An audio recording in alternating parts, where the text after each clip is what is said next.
Pengacara terdakwa Richard Eliezer Pudiang Lumiu atau Baradae, Roni Talapesi mengungkapkan akan adanya skenario baru dari Verdi Sambo terkait pembunuhan berencana Brigadir Yosua. Roni menyebut skenario lanjutan itu akan disampaikan pihak Verdi Sambo di persidangan agar bisa menyelamatkannya dari hukuman berat. Adapun Roni menyebut dalam skenario lanjutan yang dibuat Verdi Sambo itu, Baradae akan dipojokkan.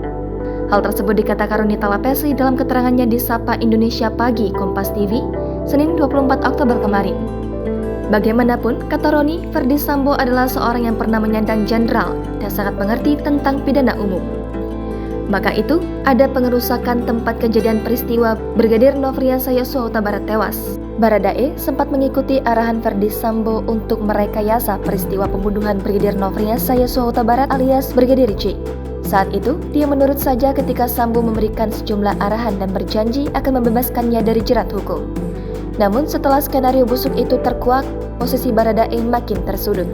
Masa depannya diambang kehancuran karena menuruti perintah Verdi Sambo membunuh Brigadir J. Yang membuatnya makin kesal, pihak Verdi Sambo dalam penjelasannya justru makin menyudutkan dirinya demi kepentingan pribadi. Verdi Sambo membantah ikut menembak Brigadir J. Tapi kini Baradae sudah tak mau lagi berdiam diri. Ia ingin mengungkapkan apa yang sebenarnya terjadi. Melalui kuasa hukumnya, ia meminta sejumlah saksi untuk dihadirkan oleh jaksa penuntut umum dalam sidang kasus pembunuhan berencana Brigadir J. Adapun saksi-saksi yang diminta untuk dihadirkan dalam persidangan itu adalah Verdi Sambo, Putri Chandrawati, Kuat Ma'ruf, dari Ricky Rizal. Jangan lupa subscribe, share, komen, dan like ya!